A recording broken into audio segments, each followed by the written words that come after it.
안녕하세요. 이렇게 글을 적으면서도 정말 우라통이 터져 미칠 것만 같습니다. 어려운 형편에도 열심히 노력해온 20년 결혼 생활이 말 그대로 하루아침에 물거품이 되게 생겼거든요. 장남이 최고라고 여기던 시어머니도 장남인 아주버님도 모두 문제지만 사실 가장 큰 문제는 다른 사람이 아니고 저희 남편이에요. 그렇다 보니 어디 가서 푸념도 못하겠고 더더욱이 미치고 팔짝 뛸 노릇이네요. 남편과는 1년에 연애 후 결혼을 했습니다. 중매로 팔려나가듯 결혼하는 것보다야 연애 결혼이 훨씬 낫다고 생각했죠. 다른 것보다 남편의 착한 심성 하나가 참 마음에 들었어요. 세심한 배려와 양보가 몸에 배어있는 게 참 가정교육을 잘 받은 사람이구나 싶었습니다. 그런데 살아보니까 그게 가정교육을 잘 받아서 몸에 배어버린 습관이 아니었네요.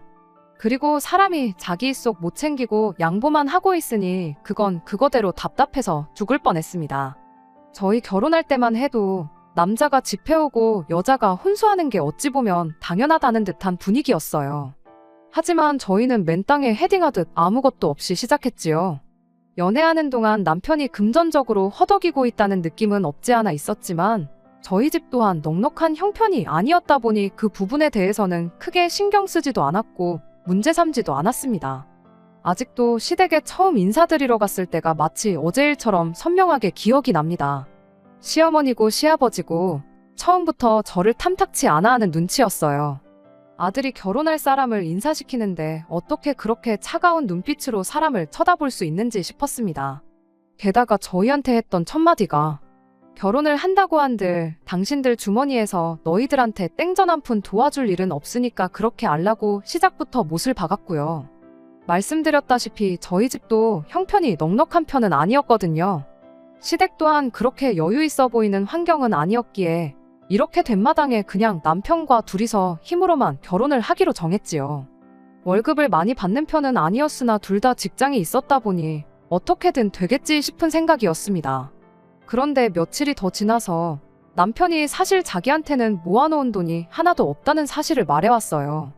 그리고 그때 왜 남편이 이날이 때껏 모아놓은 돈이 단돈 100원도 없었는지, 그리고 처음 인사드리러 갔을 때 시부모님이 저를 두고 그런 반응을 보였는지 그 이유를 알게 되었습니다. 처음에는 그저 당신 아들에 비하면 제가 한참 모자란다거나 저희 집이 형편이 어렵다는 이유로 결혼을 반대하는 줄로만 알았거든요. 그런데 그게 아니었어요. 남편 때문에 그랬던 건 맞았지만 이유는 전혀 달랐습니다. 당시 남편이 벌어가지고 오는 돈이 곧 시댁의 생활비나 마찬가지였던 상황이었던 거예요. 시모 입장에서는 난데없이 어디서 굴러들어온 제가 집에 기둥을 뽑아가는 그런 느낌이었던 거죠. 결혼 비용이고 뭐고 싹 다 아무것도 해줄 생각 없다고 못을 박았던 것이 사실은 집안 형편상 진짜 아무것도 못 해준다는 이유도 있었지만 집안 기둥 뽑아가지 못하게 제가 제 발로 떨어져 나가게 만들려고 그랬던 이유도 있었던 겁니다. 아마 어머니가 우리 결혼을 반대하는 데에는 그 이유가 가장 크지 않겠냐고 말을 하더라고요. 그런데 뭔가 이상하다는 생각이 들었습니다. 남편 위로 형이 한 명 있는 건 연애하면서도 알고 있었어요. 이따금씩 형님은 나랑 다르게 공부도 잘해서 인류대학을 나왔다느니 하는 이야기를 몇 번 했었거든요. 보통 집안 생활비를 책임진다 하면 당연히 장남이 그것도 집안 지원 받아서 인류대학까지 졸업한 아주버님이 하는 게 맞는 거 보통 아닌가 싶었죠. 그런데 어찌하여 둘째인데다가 집안 지원도 하나 못 받아 대학 문턱도 못 밟아본 남편이 시댁에서 기둥 노릇을 하고 있는지 싶었습니다. 숨길 이유도 없다고 생각한 건지 남편은 바로 자초지종을 이야기해줬어요. 아주버님은 대학 나온 뒤로 창업을 위해서 또 이것저것 배우고 다니고 있다고요. 말인즉슨 졸업 이후로 직장은 따로 없다는 소리나 마찬가지였죠. 집안 분위기가 장남을 최고로 여기는 집이었다는 건 말할 것도 없고 말이죠. 시댁이 지금도 여유로운 편은 아니지만 예전에는 상황이 더 안 좋았다고 하더라고요. 그래도 장남이라고 집안의 모든 자원은 어려서부터 첫째인 아주버님 차지였답니다. 남편이 부모님 돈으로 배운 게 딱 하나 있는데 그건 운전면허였다고 해요. 고등학교 졸업하고 일자리 구하는데 운전면허가 있으면 선택의 폭이 넓어진다 하여 그것만큼은 도와주셨다고 해요. 아주버님은 사수 끝에 서울에 있는 대학교에 들어가게 되었고 바로 군대를 갔다고 하대요. 남편도 바로 군대에 가고 싶어 했으나 시댁에서는 아주버님이 서울에서 체류할 생활비와 학비를 조금이나마 모아둬야 한다는 이유로 반대했답니다. 그때 시부모님 지원으로 면허를 따게 되었다 하고요. 그때 처음 시작한 운전으로 평생을 먹고 살게 되었다는 게 조금 아이러니하기는 합니다. 아무튼 남편은 학교를 졸업하자마자 바로 사회생활을 시작하게 되었습니다. 버는 돈은 족족이 아주버님의 편안한 학교 생활을 위한 저금이 되었다 하고요. 워낙에 장남이 귀한 집이었다 보니 둘째인 남편이 번 돈이 전부 아주버님 주머니로 들어갔던 겁니다. 남편은 덤덤하게 이야기를 꺼냈지만 제3자인 저로서는 도무지 이해가 가지 않았습니다. 4살 터울 동생이 형 뒷바라지를 해준다는 게 저로서는 도무지 이해가 가지 않았거든요. 그렇다고 아주버님이 그렇게 남편이 피땀 흘려 벌어다준 돈으로 성공을 한 것도 아니에요. 적당히 대학 나왔으면 좋은데 취직하면 되는 거지. 자기는 남 밑에서 일할 사람이 아니라며 졸업 후에는 자본금이라고 땡전 한 푼 없으면서 사업을 하겠다고 그렇게 노래를 불렀답니다. 특허 하나만 내면 평생을 먹고 산다니 어쩐다니 하면서 그렇게 투자자를 찾아다녔다나요.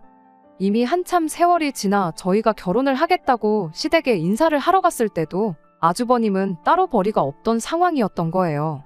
그쯤 하면 시댁에서 장남에 투자한 게 실패였다는 걸 인정했을 법도 한데 우리 장남은 장차 큰일을 할 사람이라며 감싸주고 계속해서 남편이 돈을 벌어오는 족족이 아주버님한테 투자를 했던 겁니다. 그러니 남편이 저랑 결혼을 본격적으로 준비하기 시작했을 때 모아놓은 돈이 한 푼도 없었던 거고요. 당장 제가 모아놓은 돈 얼마가 전부긴 했는데 그렇다고 해서 엄청 대단한 액수도 아니었다 보니 이왕 이렇게 된 거 둘이 열심히 한번 살아보자고 했습니다. 하지만 다른 건 몰라도 결혼하고 나서도 시댁 기둥노릇 하고 사는 건 용납할 수 없다고 못을 박았어요. 나랑 결혼하고 싶으면 시댁에 더 이상 생활비를 주는 건 용납할 수 없다고 남편한테 확실하게 말을 했습니다. 남편은 대답을 회피하는 느낌이긴 했지만 결국엔 그렇게 하겠다고 했고요. 주변에서는 이런 남편과 결혼하겠다고 드는 제가 이해가 가지 않는다는 눈치였습니다. 그때는 몰랐는데 지금 시간을 돌려서 과거로 돌아갈 수만 있다면 저부터가 저를 말렸을 것 같아요. 하지만 그때는 남편에게 갖고 있는 신뢰가 컸어요. 제 앞에서 싫은 티를 내긴 했지만 결국엔 시댁에다가 자기가 결혼하고 나면 더 이상 그 어떤 금전적인 지원을 해줄 수 없다는 말도 단호하게 해냈고요. 당장은 조금 부족할지언정 책임감 있고 심성 고운 이 사람, 할 때는 하는 이 사람하고 함께라면 앞으로 행복하게 살 수 있을 거라는 생각을 갖게 되었죠. 물론 그 때문에 시댁에서는 저희의 결혼을 더더욱 거세게 반대하기 시작했어요. 그때 남편이 좀 충격을 받은 듯 싶었습니다.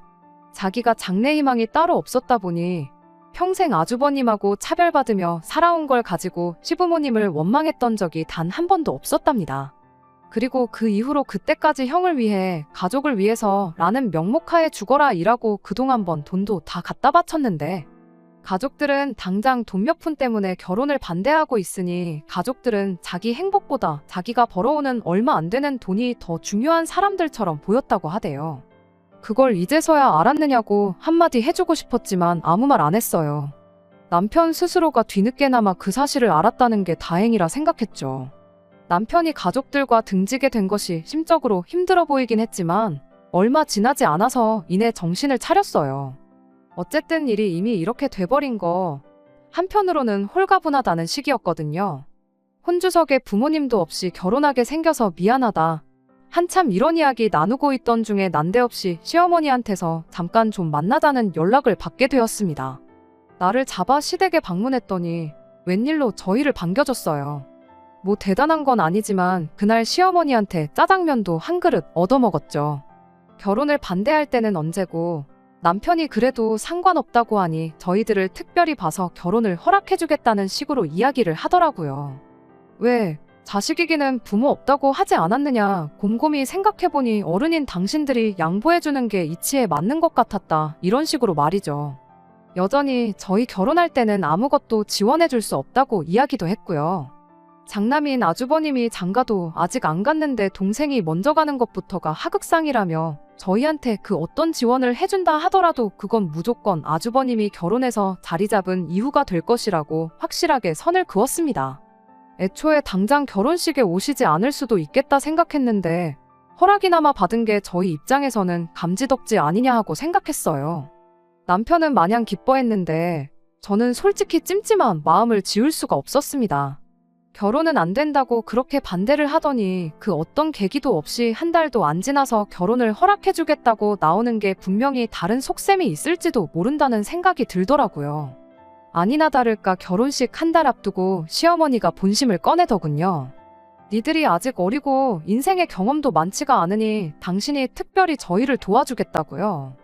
우리 애 어디 뭘 도와주려고 저러는 건가 싶었는데 아니나 다를까 저랑 남편 월급을 당신이 손수 관리를 해주겠다고 하시더라고요. 당장 남편이 모아놓은 게 한 푼 없던 가장 큰 이유가 월급이나마 얼마 되도 않는 돈 벌어오는 걸 가지고 당신들 생활비 쓰고 남는 건 아주버님 뒷바라지 해주는데 써서 그런 건 생각도 안 하고 남편이 돈이 없는 이유가 돈 관리를 할 줄 몰라서 그러는 거라는 소리를 하더라고요.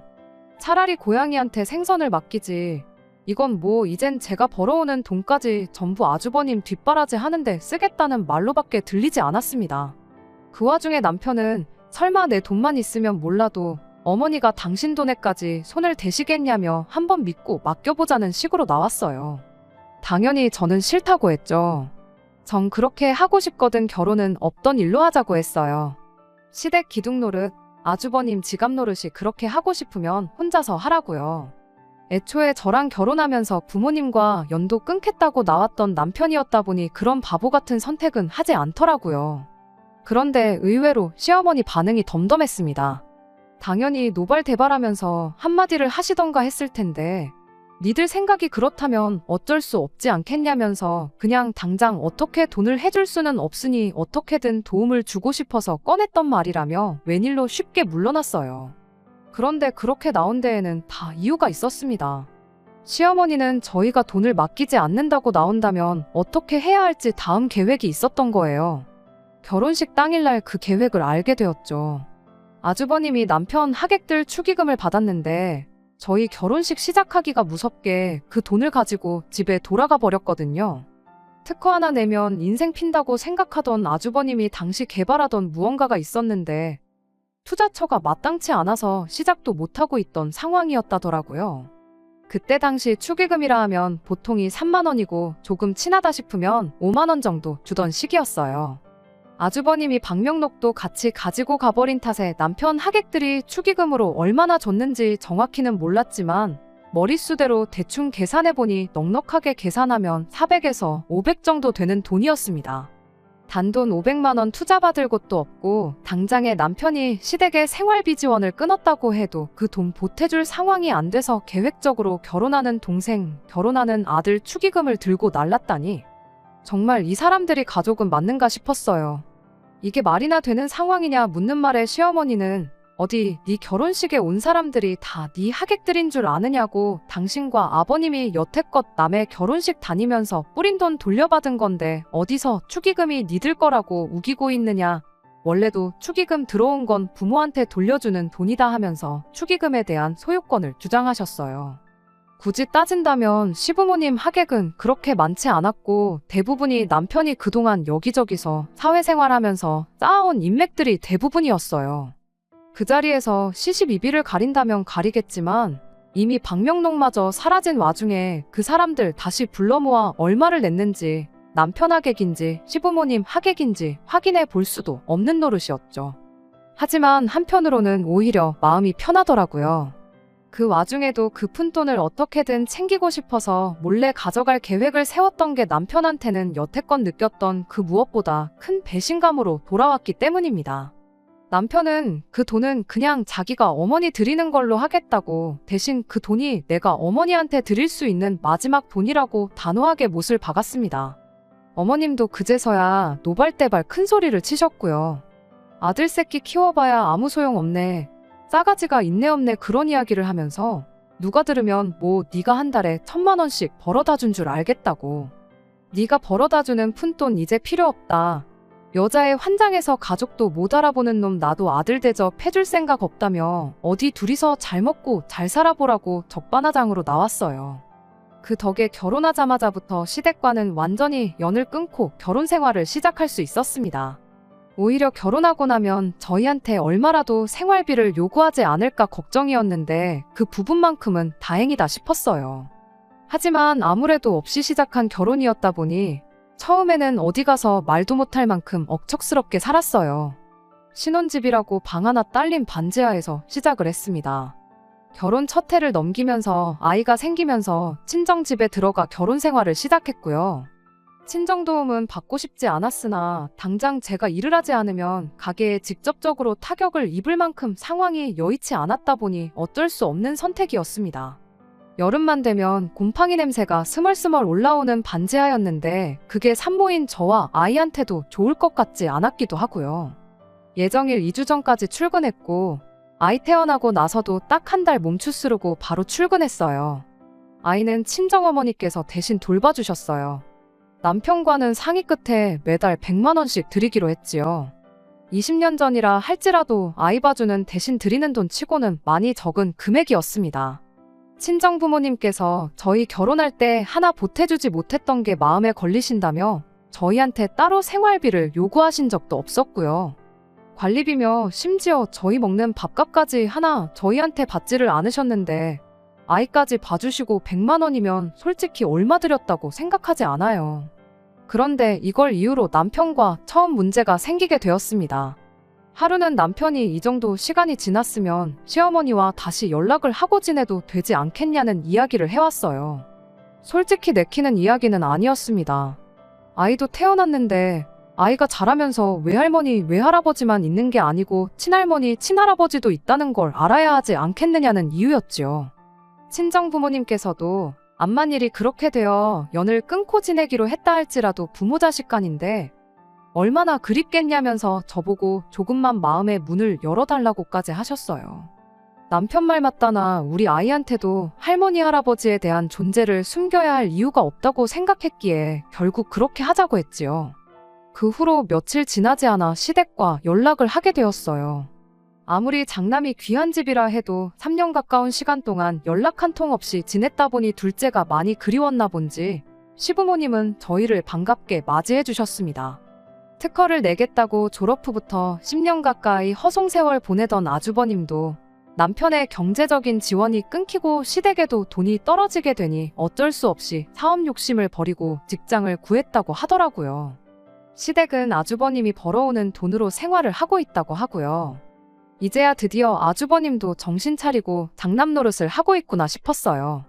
적어도 2번 다시 남편 돈으로 아주버님 뒷바라지를 해주겠다는 말은 나오지 않겠구나 안심이 되었습니다. 우여곡절이 있었지만 다시 정상적인 가족이 되었구나 생각했는데 다시 시댁과 교류를 하게 된 지 단 2달도 안 돼서 일이 터져버리고 말았어요. 하루는 정말 뜬금없이 시어머니가 저에게 전화를 걸어와서는 친정에는 그렇게 돈을 퍼다 주면서 시댁은 나 몰라라 하면 안 된다. 양가를 똑같이 챙겨야지 사람이 그러는 거 아니다 하면서 역정을 내기 시작했어요.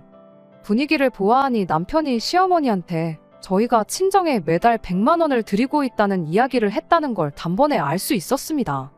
하지만 돈을 드리고 있다는 이야기만 한 것 같아 보였고 정작 왜 돈을 드리고 있는지 중요한 건 빼먹은 것 같아서 제가 시어머니한테 설명을 드렸어요. 저희가 친정집에 살면서 친정어머니가 아이를 매일같이 돌봐주시고 계시니 드리고 있을 뿐이라고요. 그랬더니 시어머니가 저한테 한다는 소리가 그럼 친정에서 나와서 시댁에 들어와 살면 되는 거 아니냐는 소리를 하시더군요.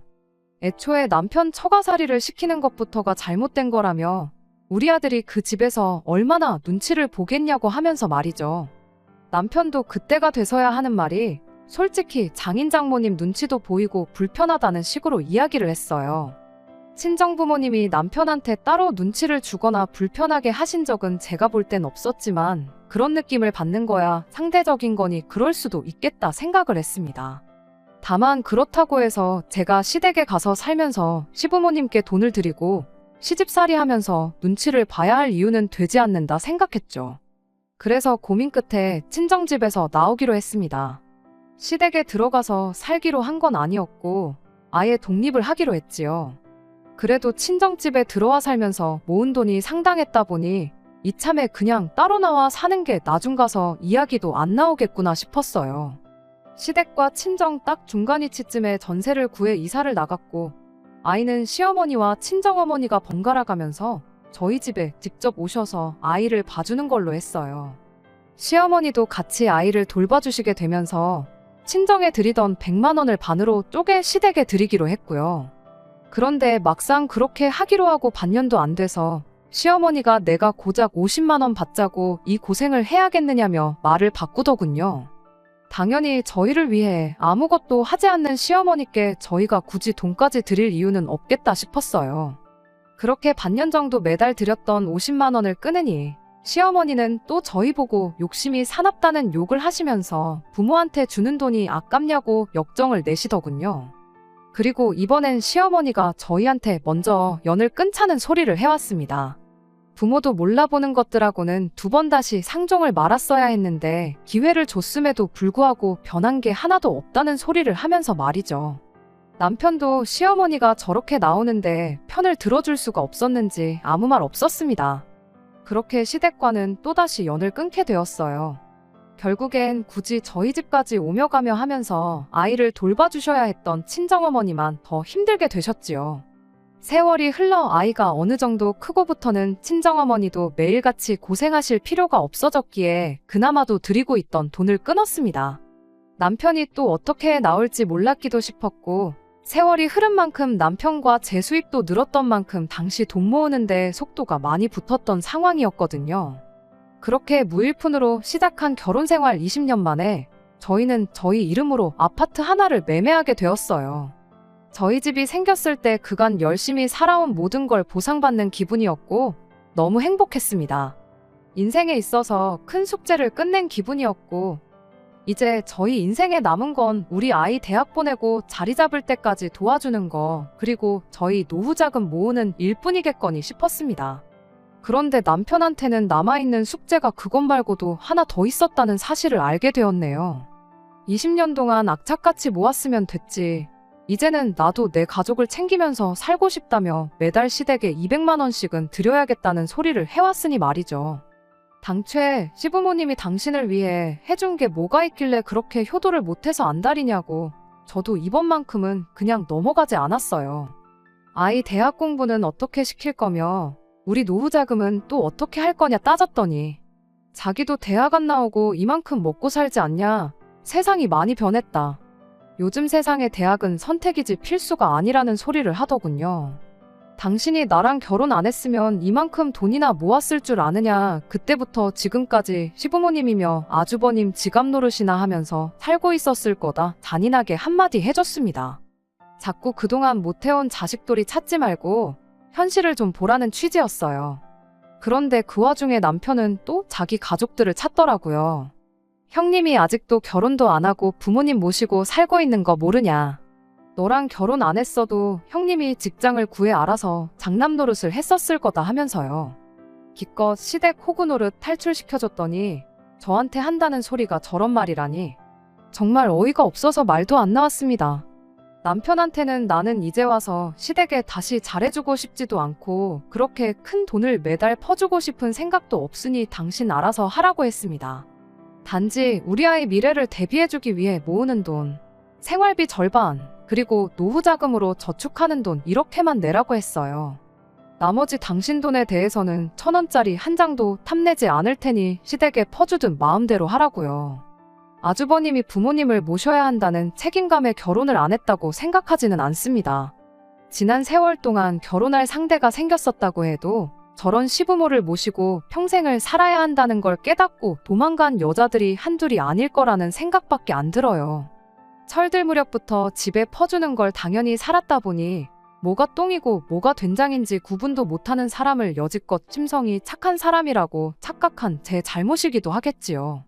평생을 아주버님한테 다 빼앗긴 거나 마찬가지인데 아무리 가족이 최고라고 한들 저렇게까지 하고 싶은 건가 싶네요. 20년 동안 부모와 소원하고 지낸 게 내 탓이라는 듯 생각하는 것 같은데 그럼 애초에 반대하는 결혼을 왜 한 건지 싶고 여지껏 열심히 살아온 게 물거품이 돼버린 것 같아 그저 요즘은 하루하루가 심란할 뿐입니다. 어떻게 남편한테 정신 차리라고 따끔하게 해줄 말 한마디 없을까요? 하기야, 제 말도 이렇게 안 듣는데 다른 사람 말이라고 들을까 싶기도 하네요. 20년 세월 열심히 살아온 날들 중 이렇게 후회되는 날은 또 처음이네요. 안녕하세요. 1년 만에 이렇게 다시 찾아뵙게 되었습니다. 남편이 시댁에 200씩 퍼주겠다는 말이 나오고 결국 3개월 뒤에 남편과 이혼을 하게 되었어요. 참으로 황당한 일이 아닐 수 없습니다.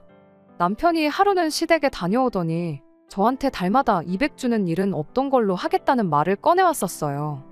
그렇게 퍼주고 싶다던 사람이 왜 갑자기 마음이 변한 걸까? 또 시댁에서 시부모님한테 대여서 온 건 아닐까 싶었는데 그게 아니고 저한테 거래를 하나 하자고 하더라고요. 알고 보니 자기 돈으로 200씩 주는 건 부담스러웠나 보더라고요. 그도 그럴게 생활비랑 저축하는 돈 저한테 보내주고 시댁에 200씩 퍼주게 되면 자기 손에 남아떨어지는 게 하나 없으니 그렇게 하기는 싫었던 거예요. 대신 저한테 말하길 집으로 대출을 받아서 1억을 일시불로 시댁에 주면 어떻겠냐고 하더라고요. 일시불 1억이 어디서 나온 돈인가 했더니 사업 타령하던 아주버님이 정신 못 차리고 또 호구 동생을 꼬드긴 거였어요. 그놈의 특허 타령은 20년이 지나서도 여전하더군요. 남편이 시댁에 찾아가 이제는 효도하고 싶다는 말을 꺼냈을 때 아주버님이 그 타이밍을 놓치지 않고 남편에게 자기가 기가 막힌 사업 아이템이 있는데 차라리 거기에 투자를 해보는 건 어떻냐고 제안을 했다네요. 이건 출시만 하면 대박이 날 수밖에 없는 특허다. 똑똑한 형님이 그렇게 말했으니 실패할 걱정은 할 필요도 없다면서 일단 성공만 하면 투자금 1억 회수하는 건 시간 문제니 저한테도 투자할 기회를 준다는 식으로 선심 쓰듯 말을 꺼내더라고요. 형님이 대박만 내면 시부모님 노후 걱정은 물론이고 앞으로 우리들 나아가선 우리 아이까지 평생 떵떵거리면서 먹고 살 만큼 부자가 될 거라나요. 남편 딴에는 매달 200만 원 드리고 자기가 허덕이면서 사는 것보단 제 돈 절반이라도 좋으니 같이 투자를 하고 싶었던 거예요.